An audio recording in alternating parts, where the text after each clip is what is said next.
So guys, welcome back to another video, and this is another reaction to, I mean, this is kind of history. I mean, it does say history in the title, but it isn't the sort of typical historical type reaction I would usually do. But I'm interested because it's kind of related to, well, it's related to history, but it's also related to like the US, of which I've been reacting to both a lot of the, like, things to do with the US and a lot of historical reactions from the oversimplified ones and many more. And it's a good sort of mix of the two. And this video is size of the US military through history. So I'm assuming this is going to go all the way from when the US was like created and then how it's grown ever since. Because I know there was a point where the US like sort of military and the army was nowhere near as big as it was now. That's obvious. But now it's, I mean, it's pretty much common knowledge to most people that it's the strongest.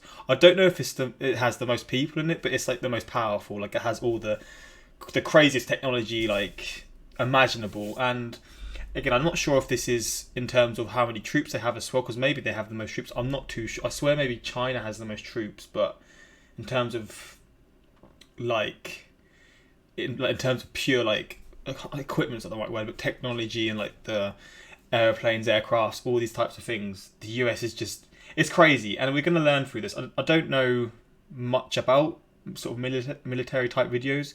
I've not really done videos like this in the past, other than the sort of like the American Revolution reaction, the Cold War reaction, all those sort of videos. But other than that, it's a new sort of thing to this for me to react to. But it was suggested quite a lot. This video was suggested a few times, and you know how it is. The more like suggested videos are, the more I'm likely to see it. And also, I just like doing those suggestions you all say. But let's get into this. It's not too long, the video, but we're gonna see what they talk about, and I'm interested, man, so let's just get into this. Today, there's no force like the United States military on planet Earth. Modern American military doctrine has for decades dictated the requirement to fight and win two simultaneous wars against major military powers, a capability which no other force on the planet doubts it's capable of achieving. While low-intensity conflicts against terrorist and insurgent forces have repeatedly dragged the United States into decade-plus-long wars, these conflicts don't accurately represent the US military's might, as they're very low in intensity and involve a war of attrition,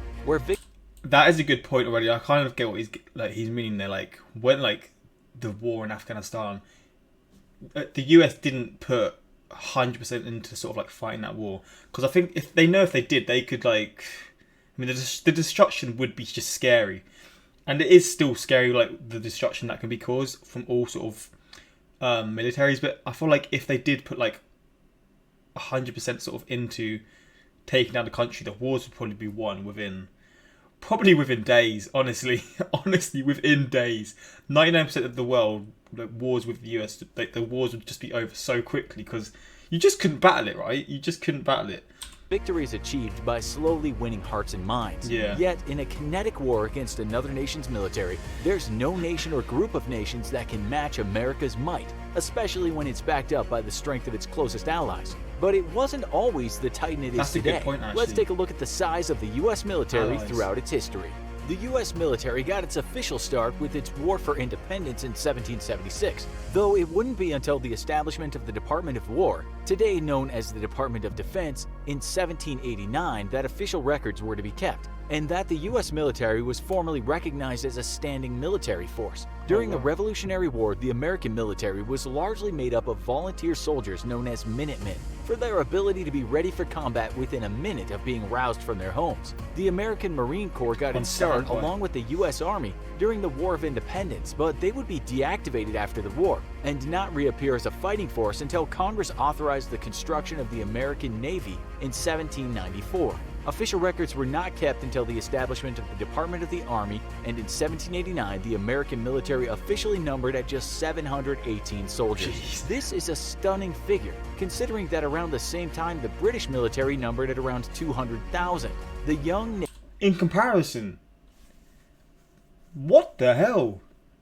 That is insane. And then when you consider the US sort of the revolution and like all these things that happened, like how they even did that initially is crazy to me. But when you see stats like that, it makes you realize how crazy it was that they even did so. Nation was not only financially poor, but still trying to learn the business of self-governance. That's insane. And thus America was for many of its early years defended by volunteer soldiers, which made up militias. Each militia was tasked with defending its own city or village. And in the case of a war, such as the War of 1812 against the British and their Indian allies, the militias would fall under the command of regular army generals. Without a sizable manpower pool until the late 1800s, the American military was hard-pressed to defend the young nation, and thus relied heavily on local militias for collective defense. This is why American fascination with gun ownership may seem so strange for citizens who have enjoyed the protection of a strong, well-established military for many centuries, while Americans were, for the first 100 years of their existence, forced to defend themselves in case of a war. At its formation in 1794, the United States Navy had an That's a really crazy sort of view. I didn't even realize that was the case. But when you think about it, that's like wild. That's like nowadays. Imagine like there's no sort of army to protect you, and you get invaded by another country, and you're forced to protect. You're forced to protect yourselves and your families and the people around you. That is insane. That is really, really, like, I never would have thought that was even the case. Estimated 1,856 sailors, and the American Army numbered at 3,813.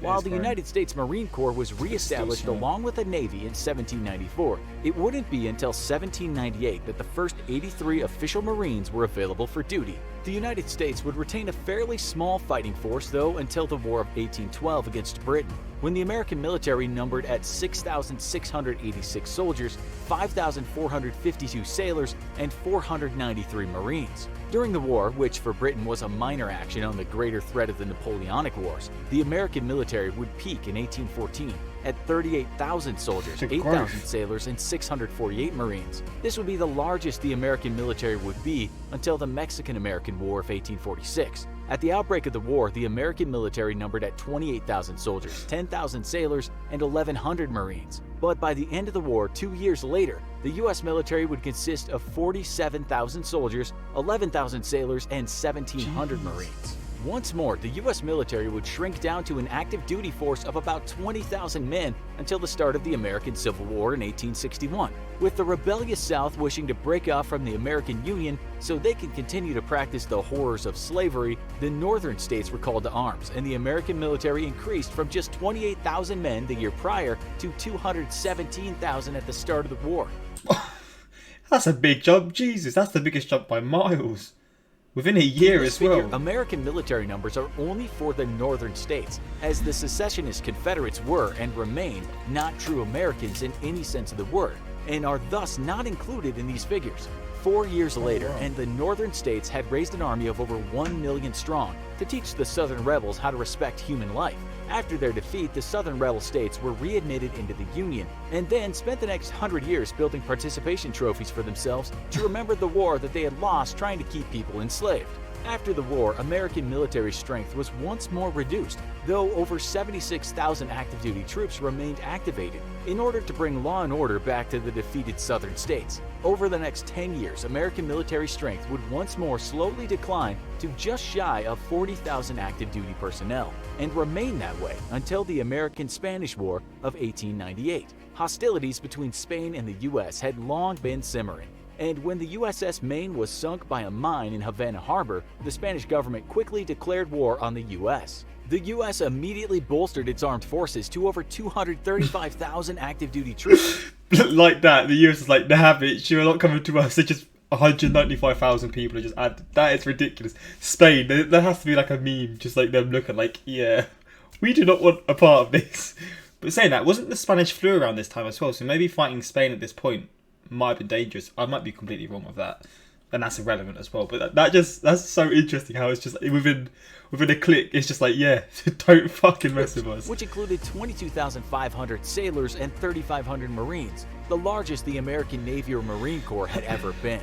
The war signaled a radical shift in American military might, and with the total defeat of Spanish forces in Cuba and the Philippines, a stunned world welcomed the United States as a world power. Spain lost the remaining New World colonies it still held, and the age that would come to be known as the American century began 2 years later in 1900.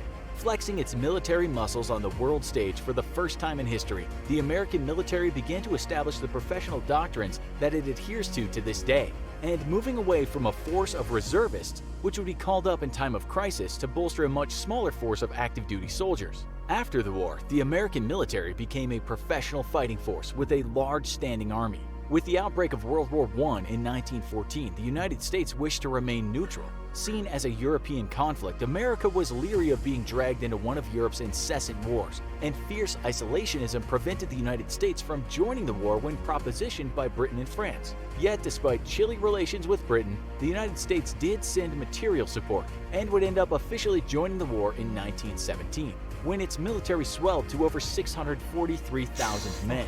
1 year later, the United States mustered up the largest military force it had ever commanded in its history until that point, with 2.4 million soldiers, 449,000 sailors, and 53,000 Marines. Oh my god, look at those numbers, man. That is insane. That's like, what? That's over 3 million people. No, it's not. My math's terrible. That's nearly 3 million people in the military. Oh my days. These numbers would once more plummet after the war, but wary of yet another international conflict, the United States maintained an active duty force of around 250,000 until 1936, when it became clear that a new war was brewing in Europe. In 1945, the United States fielded the largest military it would ever command, with a total force of over 12 million soldiers, sailors, and Marines. 12 million? That's like what? That's the population of a lot of the European countries that were fighting in the war. What? There was no like chance of them even competing with that, man. They probably saw the US coming. They're like, yeah, just do what you got to do. We're out of this. We're gone. We're gone. Wary of Europeans once more starting up their favorite hobby of launching world wars, the United States was quick to fill the power vacuum caused by the collapse of Europe's longtime empires in the aftermath of the Second World War. It would maintain a force of about 1.5 million active duty forces in order to ensure peace during the difficult years after World War II. But the launch of the Korean War in 1951 would see the US double the size of its military to over 3 million. After the war, American military strength dipped below the 3 million mark once more until the war in Vietnam, after which it would once again dip down to under 2 million. Today, the American military maintains a peacetime force of 1.2 million personnel, every single one of them professional volunteer soldiers. Its air power, spread out across the U.S. Air Force, Navy, and Marine Corps, features over 13,000 aircraft, the largest concentration of air power in the world. It also maintains a fleet of 415 vessels, backed up by 24 aircraft carriers, each loaded up with 80 aircraft. A far cry from its roots as a volunteer. Wait, I see these a lot in like, I swear this military vessels. I see these a lot in like video games. Do these float, or do these just sort of stay in the sea and then they're sort of just like, you can fly to them and they're just like located all around the world? Or can they be moved? Like, that looks like a boat, but I swear, like, I don't know if they do or not. Like, this is my awful knowledge coming into play. And I just see there's a lot in movies as well. And these always intrigue me. I don't know much about them, but yeah, like, are they located near countries? Like, are they just sort of like man-built islands, kind of? Like, these military vessels really do interest me. But they got backed up by 24 aircraft carriers, each loaded up with 80 aircraft. That is ridiculous. A far cry from its roots as a volunteer force of a few thousand, the United States military is the preeminent global fighting force, though its true strength lies in its close ties with allies such as Australia, Britain, France, Germany, and Japan. Some nations which it found itself locked into mortal war just decades earlier. That's crazy, isn't America's alliances, far more than its military might alone, is what makes the United States military the strongest in the world. And the close cooperation of alliances such as NATO have helped ensure that the wars of yesterday have not repeated in 80 years. Do you think the US and its allies can really prevent another major war? Let us know in the comments, and as always, if you enjoyed this video, don't forget to like, share, and subscribe for more great content. I feel like I remember seeing a video about NATO, and it's basically like how, and I might be completely wrong with this, but like the US protect countries like England and like France because obviously their military sizes are nowhere in comparison. So that's probably why it's so big, because they need to, or not need to, but they help to protect other countries as well as their own. Which, when you think about it that side, it makes you sort of appreciate it as well, like, because you do need some sort of form of protection from the bad things going on in the world, right? Like, there's obviously things that they are for and they protect people from, and yeah, it does make you realise, and they're probably just sort of seeing it like, we just got to make sure nothing happens. Like you said, no like other huge wars like take place, etc. But, and also I like how he touched upon like how countries in the past that like between Germany and England, or Germany and the UK, Germany and the US, they were fighting before, or the US and Japan, they were fighting before, and now they've sort of built these things like NATO to help protect each other, and it is interesting. Again, so some of the things I said here may be completely wrong. I'm not knowledgeable when it comes to this kind of stuff, but I did enjoy this video, and it really does show the power of the US. And another thing that I'm interested in, is there a video to do with the US military sort of like comparison to the UK or like the world or like Russia? Because I know Russia's got quite a big one as well, I'm pretty sure. Because if that's the case, I'd find it interesting seeing like comparisons between the US and the UK, because I don't really know much about the UK's military, I'm going to be honest, but just so I can get a sort of idea of how far the UK has fallen in comparison to the US, because it's crazy that the UK was so much more powerful, and suddenly it's just like bam, the UK's down, and the US is just like, yeah, you cannot do shit to us now, which obviously the UK wouldn't want to do because they're like probably the closest allies out of like the majority of countries in the world. But it's just crazy how things turn, right? It is really crazy, but I find this stuff so interesting. So these are who we are going to face when raiding Area 51. The memes. That was a year ago, these memes. God damn. US military then. Level 1 crew. What video game is this again? Oh, the adverts were all over YouTube. Level 50 boss. That's still not good enough to stop. 800k. What? All of these military forces will converge on the Area 51. This is obviously released when that sort of meme was going around then, yeah? It's just all about Area 51. In infographics, it was called the Spanish-American War, not the American-Spanish War, and the US declared war on Spain, not the other way around. They just switched from undisturbed isolation to total mobilization from 150 pp. Middle East finds oil. US, we are here to help you. Well, not true Americans, apart from the fact they were sticking to the original concepts of Americas and didn't find federal government change anything. If they weren't, then slavery would have been part of Americans. I don't even know what it's on about. Goes from having an army smaller than Bulgaria to the hammer of war. Literally. It's interesting, but I really just enjoy learning about these things. And like I said a minute ago, is there a comparison video? I can't talk. I might just stop it. I can't talk. An comparison video from like the US's military with the UK's military, or there's actually these videos I'm seeing: American soldier versus North Korean soldier, China versus United States, USA, who would win? 2020 military.